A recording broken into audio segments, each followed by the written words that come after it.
الصلاۃ والسلام علیک یا نبی رحمہ وعلی آلک واصحابک یا رسول الملاحم۔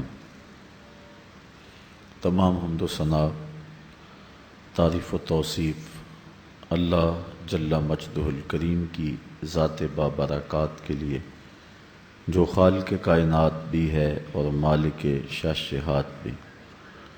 اللہ جل وعلا کی حمد و ثنا کے بعد حضور نبی اکرم شفیع امم، رسول محتشم، نبی مکرم، اللہ کے پیارے، امت کے سہارے، رب کے محبوب، دانائے غیوب، مالک رقاب امم، فخر عرب و عجم، والی کون و مکان، سیاہ لا مکان، سید انس و جاں، سرور لالا رخاں، نیر تاباں، سر نشین مہوشاں، ماہ خوباں، شہنشاہ حسینہ، تتمہ دوراں، سر خیل زہرہ جمالاں، جلوہ صبح ازل، نور ذات لم یزل، باعث تکوین عالم، فخر آدم و بنی آدم، نیر بطحا، رازدار ما اوہا، شاہد ما طغا،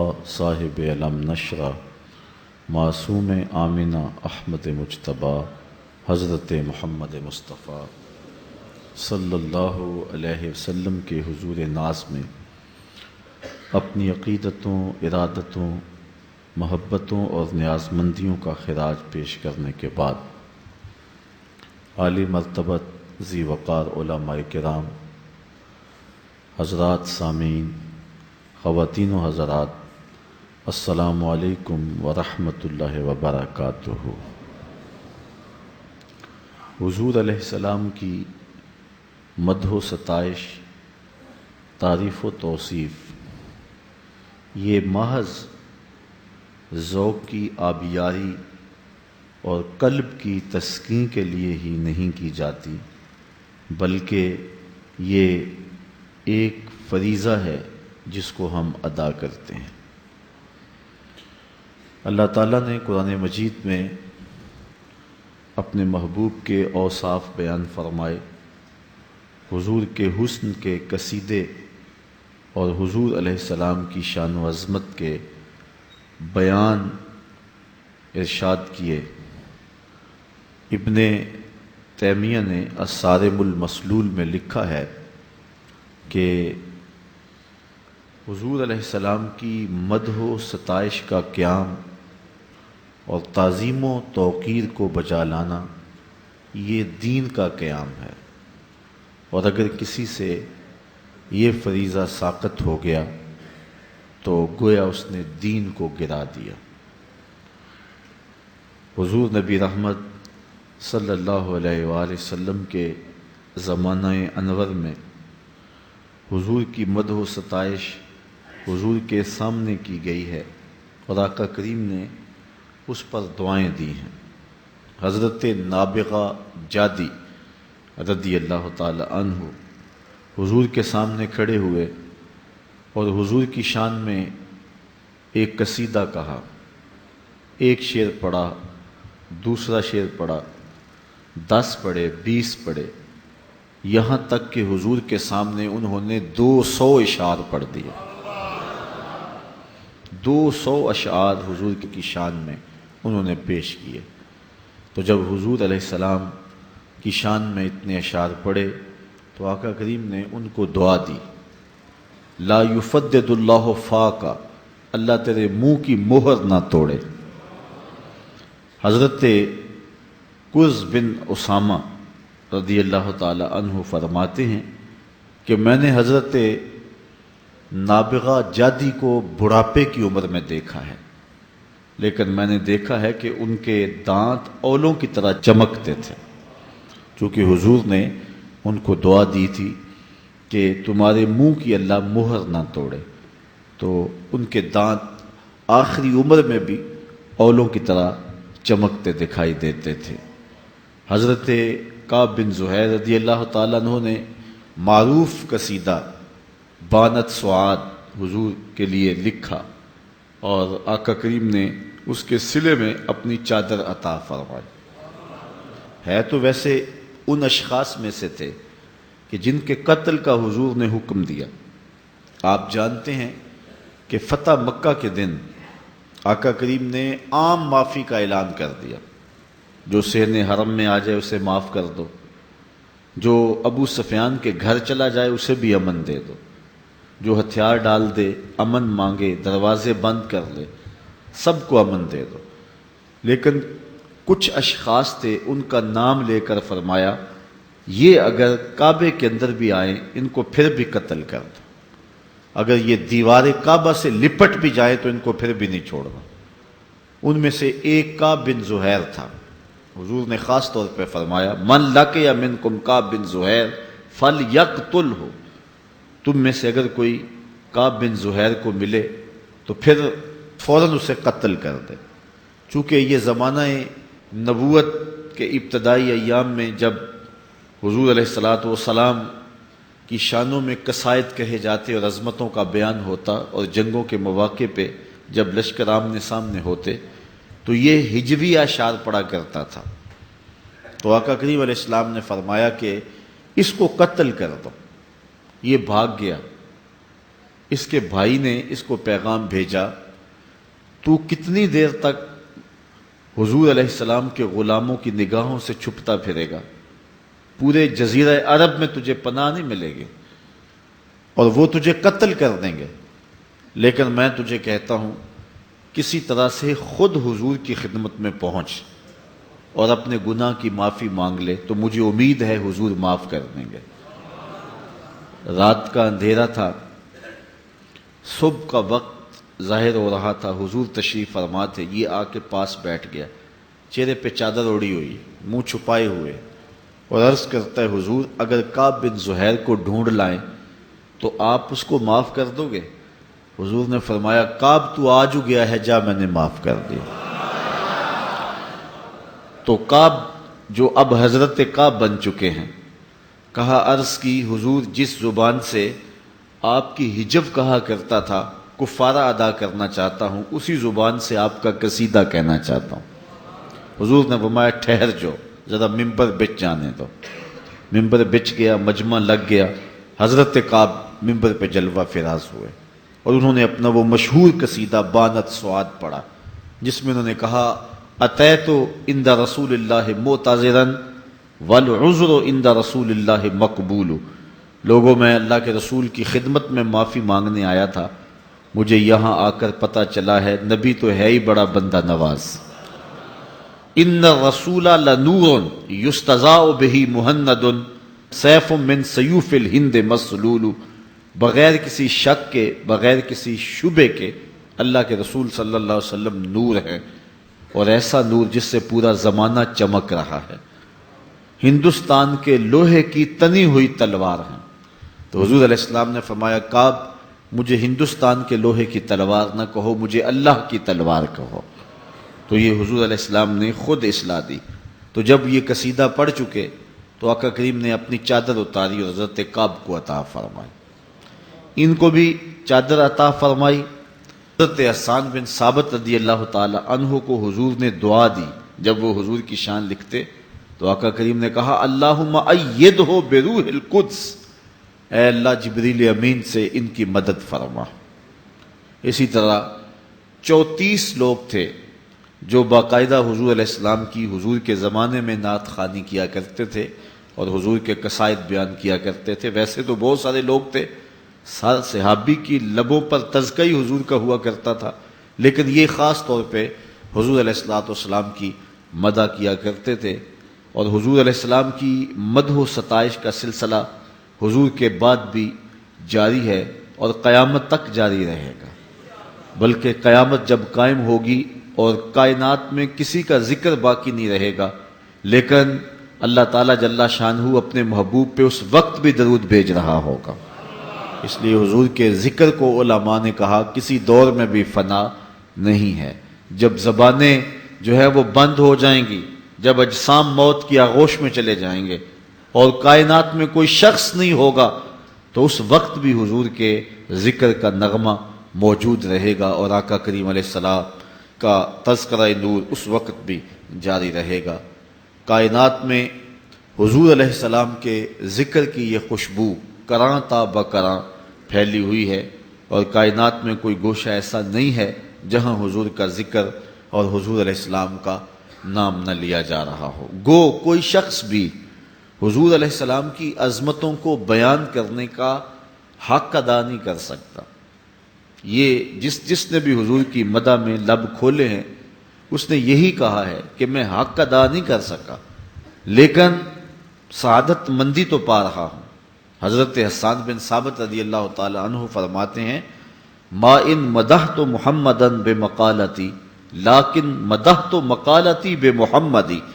لوگوں میں اپنے شعروں سے حضور کی تعریف نہیں کرتا، بلکہ جب اپنے شعروں میں حضور کا نام ذکر کرتا ہوں تو میرے شعروں میں جمال پیدا ہو جاتا ہے، ان میں حسن پیدا ہو جاتا ہے، چونکہ سج جاتے ہیں شعر نام مصطفیٰ صلی اللہ علیہ وآلہ وسلم سے۔ حضرت عمر بن عاص رضی اللہ تعالیٰ عنہ فرماتے ہیں، کہتے ہیں کہ اگر سوال کیا جائے کہ میں حضور علیہ الصلوۃ والسلام کی مدح و ستائش کروں تو کہتے ہیں سچی بات یہ ہے کہ میں اس کی طاقت نہیں رکھتا ہے، اس لیے کہ اللہ تعالیٰ جل شانہ ہی محبوب کی عظمتوں اور محبوب کی شانوں کا جاننے والا ہے۔ اسی کی ظہوری نالے ساڈا کی بیان ہے، او دیاں تے صفتاں دا نعت خاں قرآن ہے، صورتاں سپارے رنگ نبی دے جمال دا، لب کے لے آواں کتھوں سونا تیرے نال دا۔ یہاں بڑے بڑے لوگوں نے حضور کے قصیدے لکھے اور آخر میں یہی کہا، لا یمکن الثناء کما کان حقہ بعد از خدا بزرگ توئی قصہ مختصر۔ ہم نے اپنے بڑوں سے سنا ہے ایک اللہ ہی ان سے بڑا ہے۔ یہاں بات آ کر کے ختم ہوئی۔ ہم غالب دیکھتے ہیں کہ جب اپنے محبوب کی مدح میں زبان کھولتا ہے تو پھر موتی پروتا چلا جاتا ہے۔ خود اس کو دعویٰ ہے کہ میرے جیسا انداز سخن زمانے میں کوئی نہیں رکھتا، ذکر اس پری وش کا پھر بیاں اپنا تھا، بن گیا رقیب آخر جو راز تھا اپنا تھا۔ اس کو ناز ہے اپنے سخن پہ، اپنی گفتگو پہ، لیکن غالب کو کہا گیا تو نے مہوشوں کے، زہرہ جمالوں کے اور خوبصورت لوگوں کے قصیدے لکھے ہیں تو حضور علیہ السلام کی نعت بھی لکھ۔ تو غالب کہنے لگا کہ غالب ثنائے خواجہ بیزداں گزاشتیم کہاں ذات پاک مرتبہ دان محمد است۔ کہنے لگا کہ میں بیان کیسے کر سکتا ہوں جب میں جانتا ہی نہیں ہوں، تو اللہ جل شانہ ہی محبوب علیہ السلام کے مرتبے کو جاننے والا ہے اور بیان بھی وہی فرما سکتا ہے۔ حضور کو اللہ تعالیٰ نے جو مرتبہ رفیع عطا فرمایا، جو شان و منزلت عطا فرمائی، حضرت شاہ ولی اللہ محدث دہلوی علیہ رحمہ فرماتے ہیں کہ آپ کے مادح کی آخری حد عجز ہے، یعنی کوئی شخص بھی حضور کی مدح و ستائش میں لب کھولتا ہے تو بالآخر عاجز آ جاتا ہے اور کہتا ہے کہ یہ میرے بس کا روگ نہیں ہے۔ حضرت بایزید بسطامی کہتے ہیں میں نے ایک دن روحانی طور پہ پرواز کی اور میں یہ چاہا کہ دیکھوں تو صحیح کہ حضور کی عظمتیں اور حضور کی رفتیں کیا ہیں، ان کا عالم کیسا ہے۔ تو کہتے ہیں میں نے معرفت کے سمندر میں غور جہاں میری منتہائے پرواز ہو رہی تھی اور آقا کریم علیہ السلام کی عظمتوں کا ابھی آغاز ہو رہا تھا، فائزہ بینی و بینہا الف حجاب من نور، میرے نقطۂ انجام اور آقا کریم کی عظمتوں کے نقطۂ آغاز کے درمیان 1000 نور کا پردہ تھا، اگر میں ایک قدم بھی آگے بڑھتا تو جل کے راکھ ہو جاتا۔ یہ ولیوں کا امام حضرت بایزید بسطامی بیان فرما رہے ہیں، وہ بایزید بسطامی جن کو یحییٰ بن معین نے لکھا، حضرت اس شخص کی کیا شان ہے جس نے معرفت کے سمندر سے ایک جرعہ لیا، ایک گھونٹ پیا اور ایسا نشہ چڑھا کہ ابھی تک مستی نہیں اتر رہی۔ تو آپ نے جواب دیا میاں تو اس کا حال پوچھتا ہے جس نے اور ابھی تک نشہ نہیں اتر رہا، تو اس کا حال کیوں نہیں پوچھ لیتا جو پورا سمندر پی گیا پھر بھی ہوش میں پھر رہا ہے۔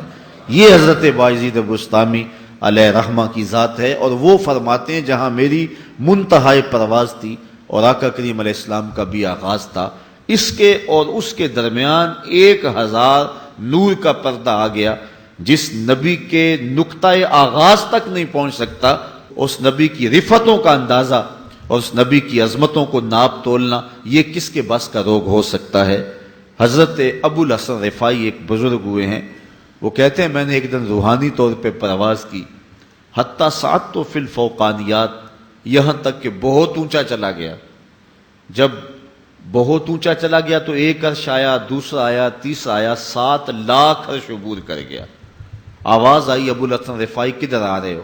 تو میں نے عرض کی مالک معراج کی رات جس عرش کی چھاتی پہ محبوب کے قدم آئے تھے میں اس عرش کی تلاش میں نکلا ہوں۔ تو آواز آئی ارجع لا وصول لک، ابو الحسن رفاعی پلٹ جاؤ، تم کروڑوں سال بھی پرواز کرو لیکن جس عرش کی چھاتی پہ محبوب کے قدم آئے ہیں وہاں تمہارا خیال بھی نہیں پہنچ سکتا۔ جس کے قدم اتنے اونچے ہیں اس کا سر کتنا اونچا ہوگا؟ کوئی حد ہے ان کے عروج کی، بالا غل اولاب کمال ہی، جو بلندیاں حضور کو نصیب ہوئی ہیں وہ حضور کا ہی مقسوم ہے۔ تو اللہ تعالیٰ نے وہ رفتیں عطا فرمائی، وہ شانیں عطا فرمائی۔ حضرت امام بصیری فرماتے ہیں فَإِنَّ فَضْلَ رسول اللہ صلی اللہ علیہ وسلم لیس لہ حد فیعرب عنہ ناطقم بفمی، کہتے ہیں کوئی زبان سے کیا بیان کر سکتا ہے، حضور کے فضل و کمال کی تو کوئی حد ہی نہیں ہے۔ لیکن آپ نے فرمایا دع ما مدعتہ النصارى فی نبیہم واحکم بما شئت مدحا فیہ واحتکمی، فرماتے ہیں کہ جو نصارہ نے اپنے نبی کے بارے میں کہا کہ وہ ابن اللہ ہیں، اللہ کے بیٹے ہیں، کہا وہ نہ کہنا، اس کے علاوہ حضور کے لیے جو مرضی کہہ دے حضور اس سے بھی اونچے ہیں۔ اتنی شانیں اللہ تعالیٰ جل شانہ نے اپنے محبوب کو عطا فرمائی ہیں۔ ابن حاج نے ایک مقام پہ لکھا ہے کہ حضور علیہ السلام کی عظمتیں تو حضور کی عظمتیں ہیں، مدینہ المنورہ کی عظمتوں کی کوئی حد نہیں ہے۔ حضور کے شہر انور جس کو حضور کے قدموں سے لپٹنے کی سعادت کی وجہ سے یہ مرتبہ نصیب ہوا ہے کہ اس کے کمالات کی حد نہیں ہے، اور جہاں تک حضور علیہ السلام کی شان ہے تو اس کا تو احاطہ ممکن ہی نہیں ہے۔ اللہ اکبر۔ وہ کیا کسی نے کہا کہ کیا یہ کم ہے کہ تو محبوب خدا ہے؟ یہ کتنا بڑی سعادت ہے حضور علیہ السلام کی۔ تو آئیے آج ہم حضور علیہ السلام کی عظمتوں کا مختصر بیان جو ہے وہ سنیں گے اور اپنے قلب و نظر کی تزکیہ کا سامع کریں گے۔ علماء نے لکھا ہے کہ حضور کی شانیں سن کر جس شخص کے سینے میں ٹھنڈ نہیں پڑتی اس کے سینے میں دھڑکنے والا دل کسی مومن کا دل ہی نہیں ہے۔ یہ پکی بات ہے کہ غلام کو اپنے آقا کی تعریف سن کر کے خوشی ہوتی ہے، اور ہم حضور علیہ السلام کا ذکر سنتے ہیں تو تسکین پا جاتے ہیں اور قلوب راحت پاتے ہیں، اور جی چاہتا ہے کہ یہ نغمہ چھڑا ہی رہے اور محبت کی بولی بولنے والے اس سلسلہ محبت کو پھیلاتے ہی رہیں۔ اللہ تعالیٰ جل شانہ نے قرآن مجید میں ارشاد فرمایا تلک الرسل فضلنا بعضهم علی بعض منہم من کلم اللہ ورفع بعضهم درجات، یہ وہ رسول ہیں جن کو ہم نے ایک دوسرے پر فضیلت عطا کی۔ تلک الرسل فضلنا بعضهم علی بعض، ہم نے رسولوں کو ایک دوسرے پر فضیلت دی ہے۔ منہم من کلم اللہ، ان میں سے کوئی ایسا بھی ہے جس سے اللہ نے کلام فرمایا، ورفع بعضهم درجات، اور کوئی ایسا بھی ہے کہ جو درجوں میں سب سے اوپر چلا گیا۔ اور علماء فرماتے ہیں اس سے مراد میرے اور آپ کے آقا و مولا صلی اللہ علیہ وآلہ وسلم ہیں کہ جو درجہ کسی کو نصیب نہیں ہوا وہ حضور کا مقسوم ہے۔ ابھی اعلیٰ حضرت کا ایک شعر پڑھا جا رہا تھا، خلق سے اولیاء، اولیاء سے رسل، اور رسولوں سے اعلیٰ ہمارا نبی۔ تمام کائنات میں مخلوقات میں اولیاء افضل ہیں، اولیاء سے نبی افضل ہیں، نبیوں میں رسول افضل ہیں، اور رسولوں کے اندر امام الانبیاء حضور نبی رحمت کو فضیلت دی گئی ہے۔ تو کہا کوئی تو ایسا ہے جس سے اللہ نے کلام فرمایا، یعنی حضرت موسیٰ علیہ السلام، وَرَفَعَ بَعْضَهُمْ درجات، اور کوئی ایسا بھی ہے کہ جو درجوں میں سب سے اوپر چلا گیا، کوئی فلک تے رہ یار گیا، کوئی جا سدرا تے ہار گیا، ایک کالیاں زلفاں والا سی جڑا عرش تو بھی لنگ پار گیا۔ تو درجوں میں سب سے اوپر جو شخص گیا ہے اس ذات کا نام، اس شخصیت کا نام محمد رسول اللہ صلی اللہ علیہ وآلہ وسلم ہیں، اور ہمیں اس بات پہ فخر حاصل ہے کہ ہمارے نبی نبیوں کے امام ہیں۔ یہ سعادت مندیاں ہمیں عطا فرمائی گئی۔ آج ہمیں جو عزتیں دی گئی ہیں یہ حضور کے صدقے سے دی گئی۔ کنتم خیر امت، یہ مجھے اور آپ کو کہا گیا نا۔ ہم سوچیں کہ ہماری اوقات تھی کہ ہمیں یہ کہا جاتا، لیکن اصل شرف مکان کا نہیں ہوتا، شرف مکین کا ہوتا ہے۔ اس لیے حضور کے دم سے ہمیں یہ عزتیں نصیب ہوئیں کہ ہم تمام امتوں سے افضل قرار پائے، اور تھوڑا عمل بھی بہت سارا قرار پاتا ہے۔ یہ ماہ صیام لے لیجئے، ایک نفل پڑھو تو ایک فرض کا ثواب ملتا ہے، اور ایک فرض پڑھو 70 فرائض کا ثواب ملتا ہے۔ یہ کتنی کرم نوازیاں ہیں۔ حضور علیہ الصلوۃ والسلام کی امت کو عصر کے وقت پہ رکھا گیا ہے۔ حضور نے خود ارشاد فرمایا، ایک بندہ صبح سے لے کے ظہر تک مزدوری کرتا ہے، اس کو ایک کی رات ملتا ہے۔ دوسرا ظہر سے لے کے عصر تک مزدوری کرتا ہے، وقت تھوڑا ہے، اس کو بھی ایک کی رات ملتا ہے۔ اور تیسرا شخص عصر سے لے کر مغرب تک مزدوری کرتا ہے، اس کا وقت دونوں سے تھوڑا ہے، لیکن اس کو 2 کی رات ملتے ہیں۔ فرمایا پہلی مثال یہود کی ہے، دوسری مثال نصارہ کی ہے، اور تیسری مثال میری امت کی ہے کہ تھوڑے عمل پر بھی اجر بہت زیادہ رکھا گیا۔ اسی ماہ نور میں آنے والی بابرکت شب جسے لیلۃ القدر کے نام سے یاد کرتے ہیں، اس ایک رات کے بارے میں میرے رب نے کہا ہے کہ 1000 مہینے سے بہتر ہے۔ یہ اتنی عظمتیں دی گئی ہیں اس امت کو، یہ حضور کے صدقے عطا فرمائے گی۔ تو کہا یہ رسول ہیں، ہم نے ان کو ایک دوسرے کے اوپر فضیلت دی ہے۔ ان میں سے کوئی ایسا بھی ہے کہ جو اللہ سے کلام کرنے کا شرف پاتا ہے، لیکن ایسا بھی ہے جو درجوں اور فضیلتوں میں سب سے آگے چلا گیا ہے۔ حضور نبی رحمت صلی اللہ علیہ وسلم کی عظمتیں، حضور علیہ الصلوۃ والسلام کی رفعتیں، ان کا بیان چند ایک احادیث کی روشنی میں آپ کے سامنے رکھنا چاہوں گا۔ حضرت نبی رحمت صلی اللہ علیہ وسلم نے ارشاد فرمایا، ان اللہ اصطفیٰ کنانہ من ولد اسماعیل واصطفیٰ قریش من کنانہ واصطفیٰ من قریش بنی ہاشم واصطفانی من بنی ہاشم۔ اللہ تعالیٰ جل شانہ نے اولاد اسماعیل میں سے کنانہ کو منتخب کیا، اور کنانہ سے قریش کا انتخاب کیا، اور قریش سے بنو ہاشم کا انتخاب کیا، اور بنو ہاشم سے میرا انتخاب کیا۔ یعنی پوری کائنات کے اندر کنانہ افضل، کنانہ میں سے قریش افضل، قریش میں سے بنو ہاشم افضل، اور فرمایا بنو ہاشم میں اللہ نے میرا انتخاب فرمایا۔ یہ وہ قصیدہ ہے جو حضور نے اپنا خود بیان فرمایا ہے۔ چونکہ یہ فریضہ تھا، اس لیے حضور علیہ الصلوۃ والسلام نے امت کو اپنی عظمت کا بیان لوگوں کے سامنے رکھا۔ یہ حضور علیہ السلام کی دنیا پہ عظمت ہے۔ اب دیکھیے حضرت انس سے روایت ہے جس کو امام مسلم نے روایت کیا ہے، انا اکثر الانبیاء تبعا یوم القیامہ وانا اول من یقرأ باب الجنہ۔ حضور نے ارشاد فرمایا کہ قیامت کے دن نبیوں میں سب سے زیادہ ماننے والے میرے لوگ ہوں گے۔ قیامت کے دن کچھ انبیاء ایسے بھی آئیں گے کہ ان کے ساتھ ایک امتی ہوگا، کچھ لوگ ہوں گے ان کے ساتھ 2 امتی ہوں گے، کچھ لوگ ایسے ہوں گے کہ جن کے ساتھ کوئی بھی نہیں ہوگا، اکیلے آئیں گے۔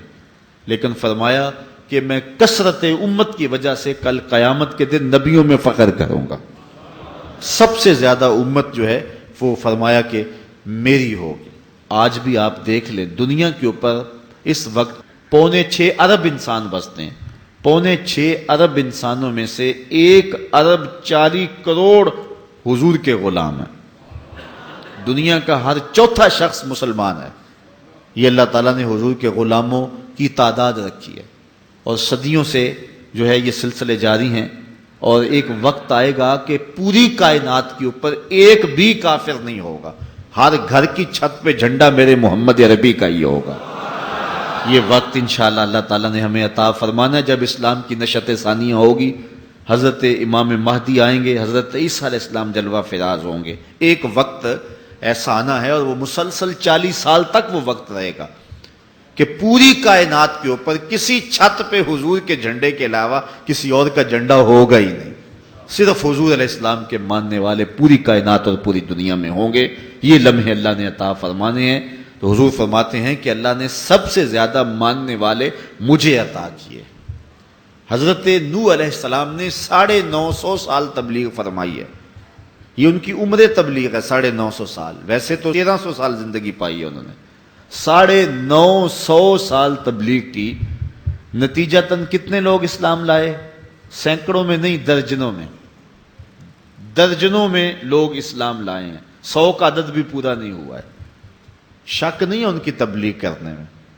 لیکن حضور علیہ السلام نے 63 سالہ زندگی کل ظاہری پائی ہے. 40 سال اعلان نبوت ہی نہیں کیا. باقی 23 سال تبلیغ کی ہے.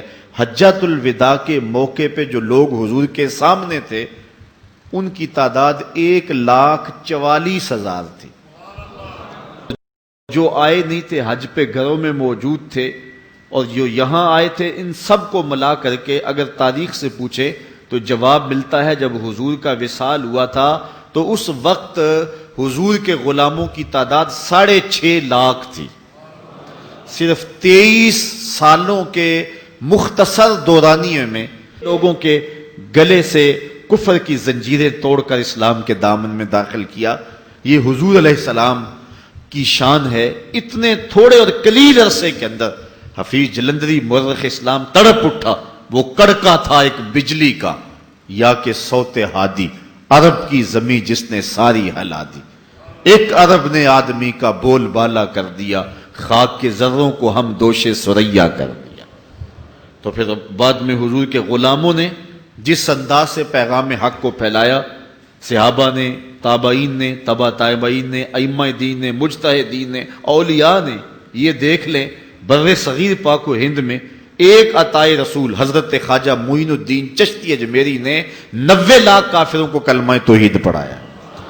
تو حضور علیہ السلام ارشاد فرماتے ہیں قیامت کے دن سب سے زیادہ میرے ماننے والے ہوں گے.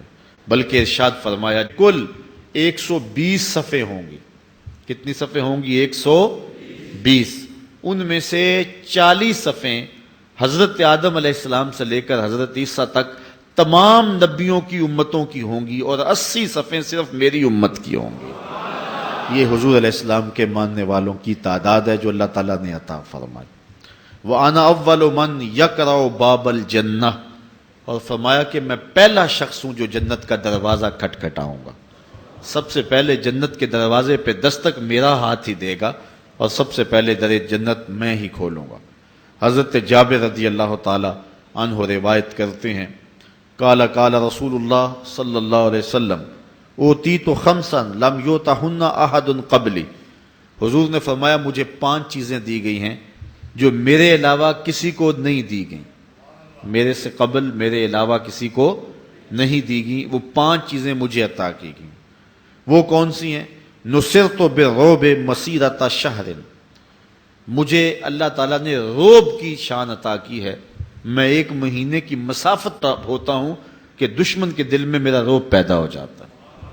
کتنی جنگیں ایسی ہوئی ہیں، کتنے غزوات ایسے ہوئے ہیں کہ حضور علیہ السلام اپنے صحابہ کو لے کے نکلے، کافر پہلے ہی بھاگ گئے، میدان چھوڑ کے بھاگ گئے. یہ جو مال فہ ہے یہ ایسی ہی جنگوں سے ملتا تھا جس جنگ میں کافر جو ہیں وہ لڑنے کے لیے جو ہے وہ تیار نہ ہو سکتے تھے اور پہلے ہی بھاگ جاتے تھے. تو اس مال کو جو مال چھوڑ کے بھاگتے تھے مال فہ کہتے ہیں. جو لڑائی کے بعد مال ہاتھ آئے اس کو مال غنیمت کہتے ہیں. یہ باغ فدق مال فہ سے تھا، یہ جو ہے وہ لڑائی کے نتیجے کے اندر نہیں ملا تھا. تو اس طرح حضور علیہ السلام کو یہ شان عطا فرمائی کہ 1 مہینے کی مسافت پر ہوں تو لوگوں کے دلوں کے اندر رعب پڑ جاتا ہے. دوسری بات کہ اللہ نے میرے لیے پوری روئے زمین کو مسجد بنا دیا اور طاہر بنا دیا، اس سے تیمم کیا جا سکتا ہے، پاک کر دیا. جس کو جہاں وقت ملے اور جہاں بھی وہ ہو تو نماز کا وقت پالے تو وہ وہاں نماز پڑھ سکتا ہے. اب یہ صرف حضور کی امت کو شان دی گئی ہے اور یہ حضور کے قدموں کی برکت سے ہوا ہے کہ پوری دھرتی پاک کر دی گئی. ورنہ یہودی کو بھی عبادت کے لیے اپنی عبادت گاہ میں جانا پڑتا ہے، اپنے معبد میں جانا پڑتا ہے. عیسائی کو اپنے گرجا گھر میں جانا پڑتا ہے. آپ دیکھ لیں جتنے بھی ادیان ہیں، جتنے بھی مذاہب ہیں، ان کو عبادت کے لیے معبد میں، اپنے گرجا گاہ میں، اپنے کنیسہ میں اور اپنی عبادت گاہ میں جانا پڑتا ہے. لیکن حضور علیہ السلام کے قدموں کے طفیل پوری کائنات اور دھرتی کو یوں پاک کر دیا گیا. آپ کھیتوں میں کام کر رہے ہیں، نماز کا وقت ہو گیا، وہی مصلی بچھا کے نماز پڑھنے لگ جائیں، پوری دھرتی کو حضور کے قدموں کا صدقہ پاک کر دیا گیا ہے. یہ شان حضور فرمایا مجھے دی گئی ہے اور میرے علاوہ کسی اور کو نہیں دی گئی. تیسری بات، وَأُحِلَّتْ لِيَ الْغَنَائِمُ وَلَا تَحِلُّ لِأَحَدٍ قَبْلِي، میرے اوپر مال غنیمت حلال کیا گیا ہے اور میرے علاوہ کسی پر یہ مال حلال نہیں کیا گیا تھا. تو یہ حضور علیہ السلام کا تیسرا خاصہ ہے جو حضور کو عطا کیا گیا. چوتھی چیز، وَأُوتِيتُ الشَّفَاعَةَ، اللہ تعالیٰ نے مجھے شفاعت کا حق دے دیا ہے. اب یہاں سنو، تمہیں ٹھنڈ پڑ جائے گی. ویسے تو ماشاءاللہ اتنی کثرت کے باوجود حال میں ویسے ٹھنڈک ہے، لیکن یہ جملہ جب سنیں گے تو ٹھنڈ جو ہے وہ روح تک اترے گی. حضور علیہ السلام نے ارشاد فرمایا، اللہ تعالیٰ نے ہر نبی کو دعا کا کوٹا دیا ہے، ایسی دعا کا جو بہر صورت قبول ہوگی. ایک دعا ایسی دی ہے جو کسی صورت میں بھی رد نہیں ہوگی، ہر صورت میں قبول ہوگی. ہر نبی کو اللہ تعالیٰ نے ایک ایسی دعا عطا فرمائی ہے، اور ہر نبی نے دعا کا وہ حق دنیا پہ استعمال کر لیا. نبی نے وہ دعا مانگ لی اپنی امت کے لیے، اپنی قوم کے لیے، اپنے لیے. جو دعا کا خاص حق دیا گیا تھا ہر نبی نے وہ حق استعمال کر لیا. حضور فرماتے ہیں کہ اللہ نے وہ حق مجھے بھی دیا لیکن میں نے استعمال نہیں کیا، میں نے قیامت کے دن کے لیے بچا کے رکھا ہوا ہے. دنیا کے اوپر امت سہلے تکلیفیں، دکھ برداشت کر لے، مصیبتیں دیکھ لے، سب کچھ ہو، لیکن فرمایا میں نے حق قیامت کے لیے بچا کے رکھا ہے، میں شفاعت کر کے اس حق کے ذریعے سے امت کو جنت میں لے کے جاؤں. اللہ اکبر. اب دیکھیے کیسا پھر منظر ہوگا. اعلی حضرت کا انداز دیکھیے، پیش حق مجدہ شفاعت کا سناتے جائیں گے، آپ روتے جائیں گے، سب کو ہنساتے جائیں گے. وسعتیں دی ہیں خدا نے دامن محبوب کو، جرم کھلتے جائیں گے اور وہ چھپاتے جائیں گے. حضور علیہ السلام سر انور رکھیں گے پیشانی سجدے میں، آواز آئے گی، ارفع راسک یا محمد صلی اللہ علیہ وسلم، سل تعطی واشفع تشفع. محبوب سر انور کو اٹھائیے، جو مانگو گے دیں گے، جس کی سفارش کرو گے قبول کریں گے. حضور علیہ السلام سر اٹھائیں گے اور کیا کہیں گے؟ اللہم امتی امتی، اے اللہ میری امت کو بخش دے. اللہ تعالیٰ جل شانہ ارشاد فرمائے گا کہ محبوب جس کے سینے میں رائی کے دانے کے برابر بھی ایمان ہے میں نے اس کو بھی بخشا. پھر حضور سر انور سجدے میں رکھ دیں گے، پھر یہی آواز آئے گی، پھر کہا جائے گا محبوب جس کے سینے میں رائی کے دانے سے بھی کم ایمان ہے میں نے اس کو بھی بخشا. حضور پھر تیسری مرتبہ سر سجدے میں رکھ دیں گے تو اللہ تعالیٰ فرمائے گا محبوب سر انور اٹھاؤ، جو کہیں گے مان لیں گے، جو سفارش کرو گے قبول کریں گے. تو حضور پھر کہیں گے اللہم امتی امتی. تو اللہ تعالیٰ فرمائے گا محبوب جس کے سینے میں رائی کے دانے سے کم، اس سے بھی کم، اس سے بھی کم ایمان ہے میں نے اس کو بھی بخشا. حضور فرماتے ہیں میں پھر چوتھی مرتبہ سجدے میں سر رکھ دوں گا. بخاری میں روایت ہے، حدیث شفاعت اسے کہتے ہیں. حضور علیہ السلام چوتھی مرتبہ سجدے میں سر رکھ دیں گے. اللہ تعالیٰ فرمائے گا ارفع راسک یا محمد سل توتا واشفع تشفع. محبوب سر انور اٹھائیے، جو کہیں گے پورا کر دیا جائے گا، جس کی سفارش کرو گے اس کو معاف کر دیں گے. حضور علیہ السلام کہتے ہیں میں سر اٹھاؤں گا تو اللہ تعالیٰ جل شانہ کی بارگاہ میں عرض کروں گا مالک میری امت کا معاملہ میرے ہاتھ میں ہی دیتے. تو اللہ تعالیٰ فرمائے گا محبوب جا، جس کو تیری مرضی ہے اس کو جنت میں لے جا. تو پھر کیا حضور علیہ السلام جہنم میں ہمیں رہنے دیں گے؟ وہ کیا کسی نے کہا تھا میں تو کیا میرا سایہ بھی دوزخ میں نہ جائے گا کیونکہ رسول پاک سے دیکھا نہ جائے گا. تو حضور علیہ السلام دام نے شفاعت فرمائیں گے تو فرمایا اوتی تو شفاع، مجھے اللہ نے شفاعت عطا فرمائی.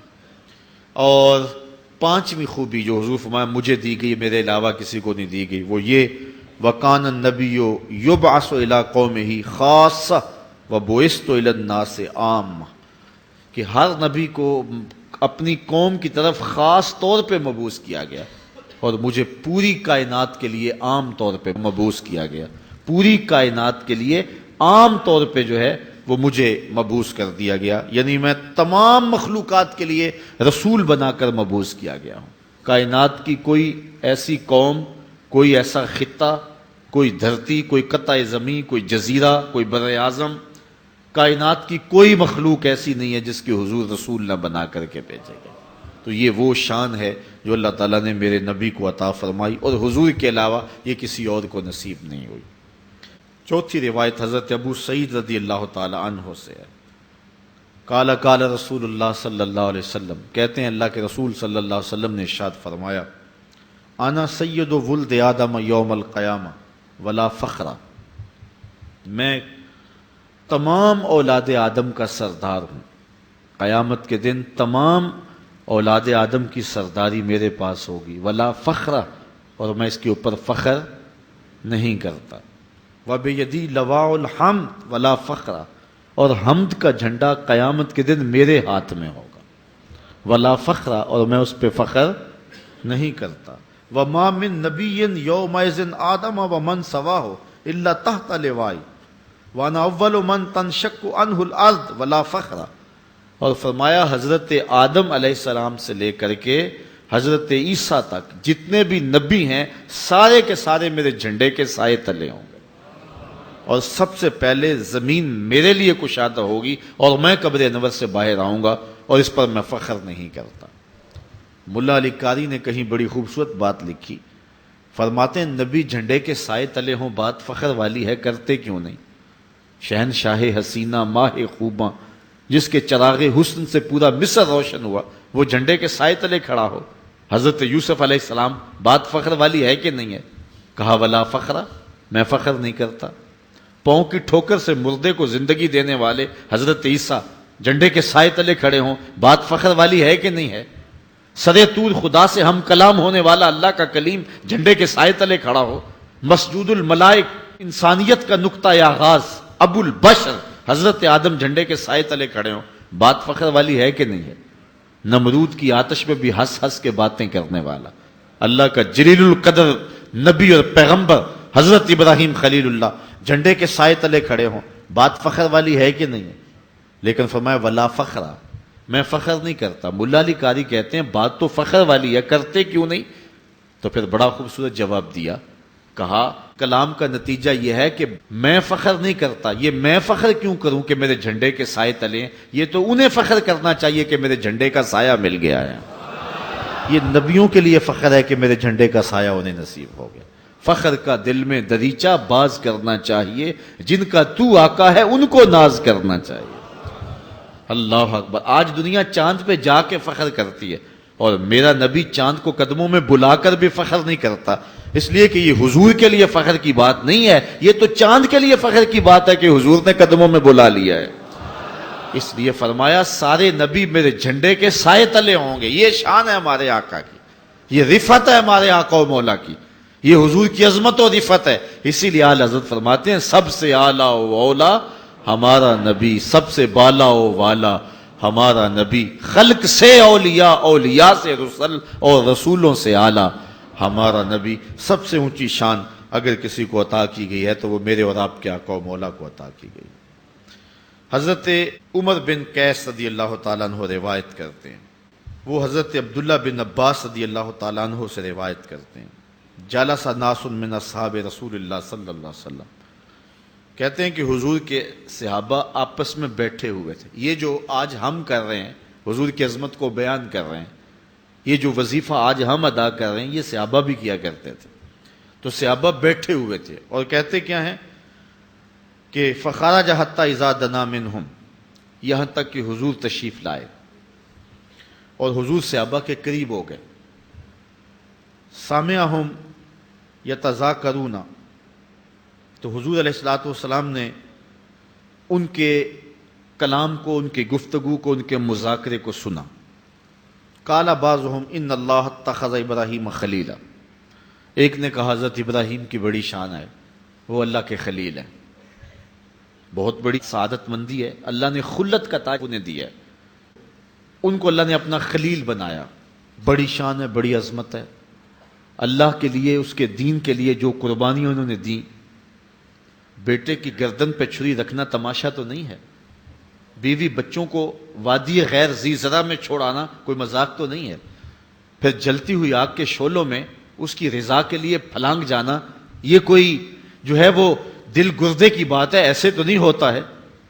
تو کہا کہ بڑی شان ہے یار حضرت ابراہیم علیہ السلام کی کہ اللہ نے انہیں اپنا خلیل بنایا۔ وقال آخر، اور دوسرے نے کہا موسیٰ کلمہ تکلیما، یار شان حضرت موسیٰ کی کون سی تھوڑی ہے، رب نے ان سے کلام کیا ہے، یہ شرف پایا ہے کہ انہوں نے اللہ تعالیٰ جل شانہ سے کلام کیا ہے، تو یہ کتنی شان ہے ان کی کہ وہ کلیم اللہ ہے۔ وقال آخر، تیسرا بولا فعیسیٰ کلمۃ اللہ وروحہ، اور حضرت عیسیٰ اللہ کے کلمہ ہیں اور اللہ نے اپنی روح ان کے اندر پھونکی ہے اور انہیں بن باپ کے پیدا کیا ہے، کتنی شان ہے، کتنی عظمت ہے، روح اللہ ہے۔ وقال آخر، چوتھے نے کہا آدم اصطفاہ اللہ، کہ حضرت آدم علیہ السلام کا اللہ نے انتخاب کیا ہے، اللہ تعالیٰ نے انہیں انسانیت کے باپ بننے کا شرف دیا، انہیں ابو البشر بنایا، انسانیت کا نقطہ آغاز ہیں، اور فرشتوں کی جبین نیاز ان کے حضور جگائی گئی، بڑی شان ہے۔ یہ صحابہ گفتگو کر رہے ہیں، حضور علیہ السلام بھی پاس اس گفتگو کو سماعت کر رہے ہیں۔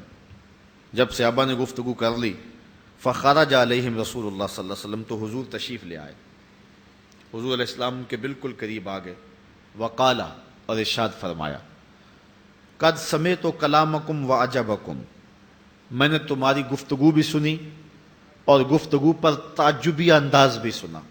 یہ نبی کی شان بیان کر رہے ہیں اور اس پہ خوشی سے تعجب کر رہے ہیں صحابہ، یار کیا شان ہے حضرت ابراہیم کی، کیا عظمت حضرت موسیٰ علیہ السلام کی، یہ جو تعجب تھا۔ تو کہا میں نے تمہارا کلام بھی سنا اور تمہارا تعجب کرنا بھی سنا۔ تو یہ ہے کہ نبی کی شان بھی بیان کی جائے اور اس پر یہ انداز ہو کہ یار کیا شان ہے، کیا شان مدینے والے دے، یہ عظمت، یہ انداز، یہ طرز تکلم یہ صحابہ کا رہا ہے۔ تو حضور نے فرمایا کہ میں نے سمعت کلامکم وعجبکم، تمہارا کلام کرنا بھی سنا اور ان شانوں پر تمہارا تعجب کرنا بھی سنا۔ اور پھر فرمایا ان ابراہیم خلیل اللہ، بے شک ابراہیم اللہ کے خلیل ہیں، تم نے جو کہا واقعی وہ اللہ کے خلیل ہیں، ہوا کذالک، ایسے ہی ہے، اس میں کوئی شک نہیں ہے۔ وہ موسیٰ نجی اللہ، تم نے کہا کہ موسیٰ نجی اللہ ہیں، وہ ہوا کذالک، ایسے ہی ہے۔ وہ عیسیٰ روحہ و کلمتہ وہ ہوا کذالک، تم نے حضرت عیسیٰ کے بارے میں کہا کہ وہ روح اللہ ہیں اور کلمت اللہ ہیں، ہوا کذالک، ایسے ہی ہے۔ وہ آدم اصطفاہ اللہ وہ ہوا کذالک، تم نے کہا حضرت آدم کا اللہ نے انتخاب کیا ہے، بالکل ایسے ہی ہے۔ یہ حضور نے بیان فرمایا جو تم نے نبیوں کے بارے میں کہا سچ کہا، تمہارا کلام بھی سنا، تمہارا تعجب کرنا بھی سنا، بالکل ایسے ہے، اللہ نے انہیں بڑی شانیں دی ہیں۔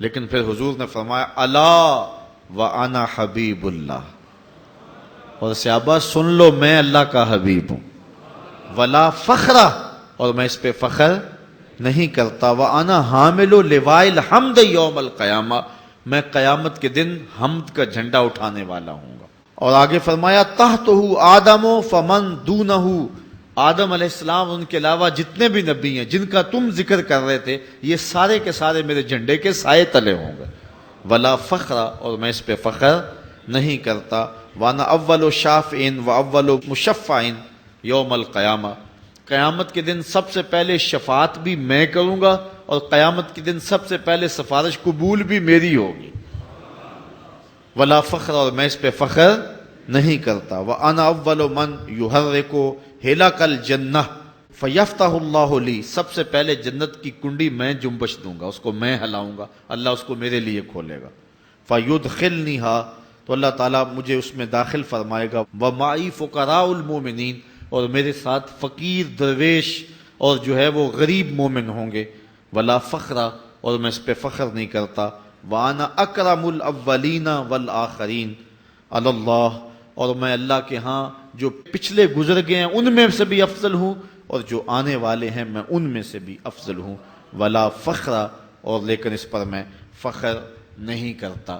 یہ ہیں شانیں، یہ ہیں عظمتیں جو میرے اور آپ کے آقا و مولا کو اللہ تعالیٰ نے عطا فرمائی ہیں۔ گو ساری زندگی بھی اس عنوان سے لگے رہیں، اور کتنے لوگ ہیں کہ کب سے حضور کی عظمت کے قصیدے لکھ رہے ہیں لیکن حق کوئی بھی ادا نہیں کر سکا۔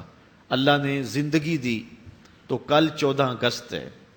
کل جب آپ تشریف لائیں گے تو کل کی گفتگو کا عنوان ہوگا پاکستان میرا پاکستان. یہ ایک اہم عنوان ہے اور اس وقت اس عنوان سے گفتگو کرنے کی ضرورت بھی انتہائی شدید ہے. اس میں ضرور شامل ہوئیے گا، بلکہ بہت سارے لوگوں کو، نوجوان نسل کو بالخصوص ضرور لے کر کے آئیے گا. دوسرا یہ ہے کہ اگر موسم میں ایسا تغیر پیدا ہو جائے کہ جس کا ہم مقابلہ نہ کر سکیں تو وہ ایک امر آخر ہے، لیکن اگر بارش والا بھی موسم ہو گیا تو پھر بھی کوئی بات نہیں ہے. ہم یہ موسم گرمی کا موسم ہے اور آج کل کی بارش جو ہے وہ لطف دیتی ہے، اس سے پریشانی والی بات کوئی نہیں ہوتی. تو کل جب ہم یہاں سے پروگرام ختم کریں گے تو یہاں سے لے کر کے شہر کے اندر تک ہم اکٹھے چلیں گے ایک جلوس کی صورت کے اندر. کل ہر شخص جب آئے تو ساتھ ایک ایک جھنڈا ضرور لیے آئے، اور انشاءاللہ یہ پاکستان کے ساتھ محبت کا ثبوت فراہم کرتے ہوئے ہم کل ایک عظیم الشان پاکستان زندہ باد ریلی بھی یہاں سے نکالیں گے. چونکہ مجمع پہلے ہی ہوگا اور یہاں سے جانا تو ہے ہی سب نے گھروں کو، تو ایک دم نکلیں گے اور ہم کسی مرکزی چوک تک وہ منتظمین جو بھی فیصلہ کریں گے راستے کے اعتبار سے تو انشاءاللہ وہاں پہنچیں گے. کل آپ لوگ جو ہیں وہ ذوق و جذبہ کے ساتھ پاکستان کی محبت کے ساتھ سرشار ہو کر کے تشریف لائیں گے. اللہ مجھے آپ کو اپنی رحمتوں کا نور عطا فرمائے.